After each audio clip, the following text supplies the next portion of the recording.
Hi అండి. అందరికీ నమస్కారం. Welcome to my channel. ఈ వీడియోలో నేడే క్యాబినెట్ భేటీ అండి. ముఖ్యమంత్రి ప్రకటన, ఉద్యోగ పెన్షనర్లకి సూపర్ గుడ్ న్యూస్, కీలక నిర్ణయాలైతే వెల్లడి. సో, దీనికి సంబంధించిన పూర్తి వివరాలు ఈ వీడియోలో తెలుసుకుందాము. వీడియో అయితే ఎక్కడ గాని స్కిప్ చేయకుండా ఎండ్ వరకు చూసేయండి. అప్పుడే ఇన్ఫర్మేషన్ పూర్తిగా అర్థమవుతుంది. అలాగే వీడియో చూస్తున్న ప్రతి ఒక్కరు వీడియోకి లైక్ చేయండి ఫ్రెండ్స్. ఈ వీడియోని తోటి ఉద్యోగ పెన్షన్ మిత్రులతో అయితే షేర్ చేయండి. కొత్తగా మన ఛానల్ చూస్తున్నవారు ఇంకా ఎవరైనా సబ్స్క్రైబ్ చేసుకోకుంటే వెంటనే మన ఛానల్‌ని సబ్స్క్రైబ్ చేసుకోండి. సో, దీని ద్వారా నేను చేసే లేటెస్ట్ వీడియోస్ అన్నీ మీ వరకు రీచ్ అవుతాయి. ఇక ఆలస్యం చేయకుండా వివరాల్లోకైతే వెళ్ళిపోదాము. ఫ్రెండ్స్, ఇక విషయానికొచ్చినట్లయితే తెలంగాణ రాష్ట్ర రాజకీయ ముఖ చిత్రంలో నేడు అత్యంత ప్రాధాన్యత కలిగిన రోజుగా నిలిచిపోనుంది. ఎందుకంటే రాష్ట్ర పరిపాలనా కేంద్రమైన సచివాలయంలో ముఖ్యమంత్రి యనుమల రేవంత్ రెడ్డి గారి అధ్యక్షతన సోమవారం ఈరోజు మధ్యాహ్నం సరిగ్గా 3 గంటల సమయానికి రాష్ట్ర మంత్రివర్గం కేబినెట్ సమావేశం అయితే కాబోతుంది. ఈ సమావేశం కేవలం ఒక సాధారణ భేటీ మాత్రమే కాకుండా, రాష్ట్రంలోని రైతులు, ప్రభుత్వ ఉద్యోగులు మరియు సామాన్య ప్రజల భవిష్యత్తును నిర్ణయించే అనేక కీలక అంశాలపై చర్చించే వేదిక అయితే కానుంది. ముఖ్యమంత్రి నాయకత్వంలో మంత్రులందరూ కూర్చొని రాష్ట్ర సర్వతోముఖాభివృద్ధికి అవసరమైన దిశానిర్దేశం అయితే చేయబోతున్నారు. ఈ సమావేశంలో తీసుకోబోయే ప్రతి నిర్ణయం కూడా రాష్ట్ర ఆర్థిక మరియు సామాజిక పరిస్థితులపై నేరుగా ప్రభావం అయితే చూపనుంది. కాబట్టి యావత్ రాష్ట్రం ఇప్పుడు సచివాలయం వైపు ఆసక్తిగా చూస్తోంది. ఈ కేబినెట్ భేటీలో చర్చకు రానున్న మొట్టమొదటి మరియు అతి ముఖ్యమైన అంశం యాసంగి రైతు భరోసా నిధుల విడుదల. రాష్ట్రంలోని అన్నదాతలు తమ పంట పెట్టుబడి కోసం ఎంతో ఆశగా ఎదురుచూస్తూ ఉన్న తరుణంలో ప్రభుత్వం ఈ నిధులను విడుదల చేయడానికి గ్రీన్ సిగ్నల్ ఇవ్వబోతోంది. రైతు భరోసా పథకం కింద అర్హులైన ప్రతి రైతు ఖాతాలో కూడా నేరుగా నగదు జమ చేసే ప్రక్రియకు ఈ సమావేశం ద్వారా అధికారిక ఆమోదం లభించనుంది. పెట్టుబడి సాయం సకాలంలో అందితేనే రైతులు తమ వ్యవసాయ పనులను నిశితంగా పూర్తి చేసుకోగలరని ప్రభుత్వం భావిస్తోంది. గతంలో జరిగిన జాప్యాన్ని నివారించి ఈసారి అత్యంత పారదర్శకంగా రైతులకు ఆర్థిక అండను అందించడమే లక్ష్యంగా ప్రభుత్వం కార్యాచరణను సిద్ధం చేసింది. దీనివల్ల రాష్ట్ర వ్యాప్తంగా ఉన్న లక్షలాది మంది రైతుల ఇళ్లలో పండుగ వాతావరణం నెలకొనంది. ఇక రెండో అత్యంత కీలకమైన అంశం ప్రభుత్వ ఉద్యోగుల ఆరోగ్య భద్రతకు సంబంధించినది. రాష్ట్రంలో పనిచేస్తున్న లక్షలాది మంది ఉద్యోగులకు మరియు పెన్షనర్లకు మెరుగైన వైద్యం అందించాలి అనే ఉద్దేశ్యంతో ప్రవేశపెట్టబోతున్నటువంటి ఈ కొత్త క్యాష్‌లెస్ వైద్య విధానంపై ఈ సమావేశంలో తుది నిర్ణయం తీసుకోనున్నారు. ఈ పథకం అమలు కోసం ఉద్యోగుల ప్రాథమిక వేతనం బేసిక్ పే నుండి ప్రతి నెల 1.5% మొత్తాన్ని చందాగా లేదా వాటాగా తీసుకోవాలని ప్రభుత్వం ప్రతిపాదించింది. దీనివల్ల ఉద్యోగులకు మరియు వారి కుటుంబ సభ్యులకు కార్పొరేట్ ఆసుపత్రులలో ఎటువంటి నగదు చెల్లించాల్సిన అవసరం లేకుండానే వైద్య సేవలు అయితే అందుతాయి.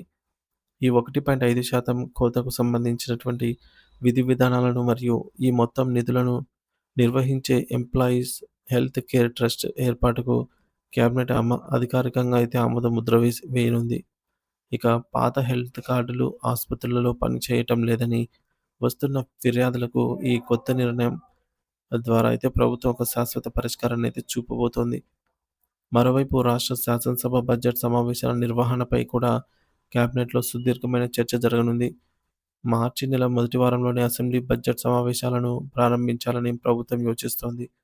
రాబోయే 2026, 27 ఆర్థిక సంవత్సరానికి సంబంధించి వార్షిక బడ్జెట్ పద్దులు మరియు ప్రపోజల్స్‌పై మంత్రుల మండలి క్షుణ్ణంగా చర్చించి వివిధ శాఖలకు కేటాయించాల్సిన నిధులను ఖరారు చేయనుంది. ప్రజల అవసరాలు, సంక్షేమ పథకాలు మరియు అభివృద్ధి పనుల మధ్య సమతుల్యత పాటిస్తూ ఒక ఆదర్శవంతమైన బడ్జెట్‌ను రూపొందించడమే లక్ష్యంగా ప్రభుత్వం కసరత్తు చేస్తోంది. ఏ ఏ విభాగానికి ఎంత ప్రాధాన్యత ఇవ్వాలి, గత బడ్జెట్‌లో మిగిలిపోయిన పనులు ఎలా పూర్తి చేయాలి అనే అంశాలపై మంత్రులు తమ శాఖల నివేదికను సమర్పించనున్నారు. రాష్ట్రంలోని స్థానిక సంస్థల ఎన్నికలైన ఎంపీటీసీ మరియు జడ్పీటీసీ ఎన్నికల నిర్వహణపై కూడా ఈ సమావేశంలో ఒక క్లారిటీ వచ్చే అవకాశం ఉంది. ప్రస్తుతం రాష్ట్రంలో విద్యార్థులకు వార్షిక పరీక్షలు మరియు పోటీ పరీక్షలు జరుగుతున్న తరుణంలో అధికారులంతా కూడా ఆ విధుల్లో నిమగ్నమై ఉన్నారు.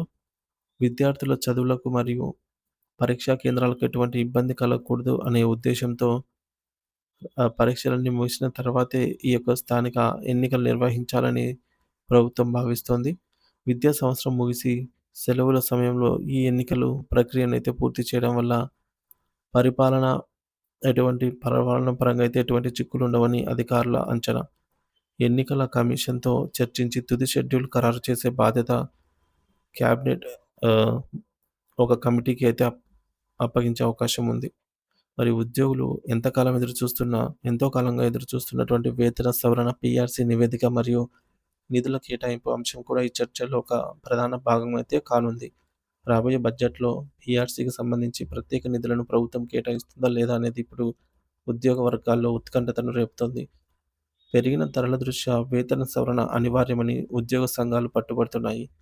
ఒకవేళ బడ్జెట్‌లో పీఆర్‌సీకి నిధులు కేటాయిస్తే అది రాష్ట్రంలోని దాదాపు 4,00,000 మంది ఉద్యోగులకు మరియు 3,00,000 మంది పెన్షనర్లకు ఒక భారీ ఆర్థిక వరంగా అయితే మారుతుంది.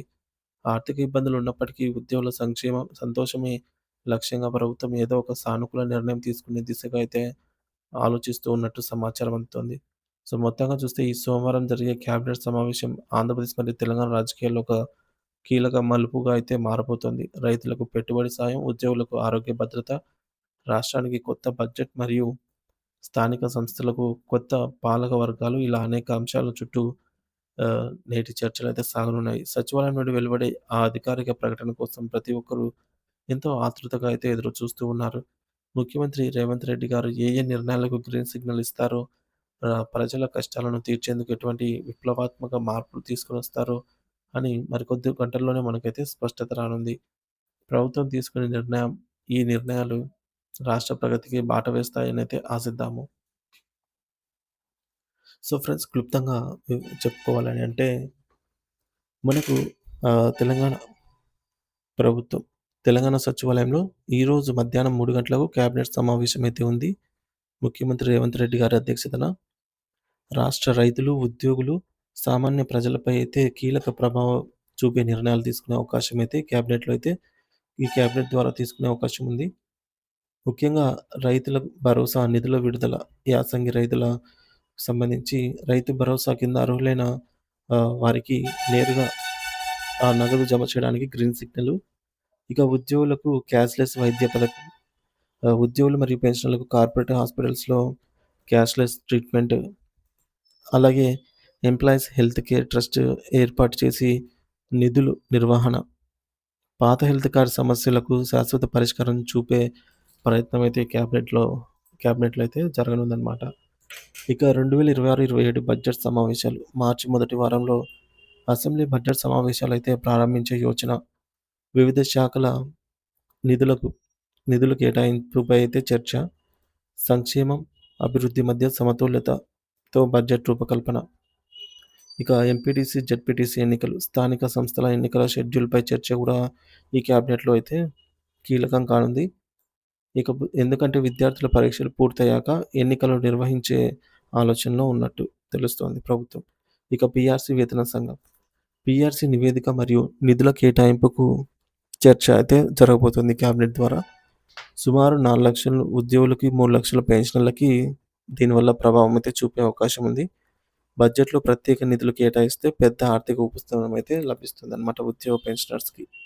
సో, మొత్తానికి ఈ సమావేశంలో ఇటు ఉద్యోగులకు పీఆర్‌సీ వంటి కీలక అంశాలపై నిర్ణయాలు, ఆరోగ్య భద్రత, బడ్జెట్ రూపకల్పన గురించి అయితే ప్రధానంగా నిర్ణయాలు తీసుకోనున్నారు ఫ్రెండ్స్. దీనిపై మీ అభిప్రాయాన్ని కామెంట్ ద్వారా తెలియజేయండి. Thank you for watching this video.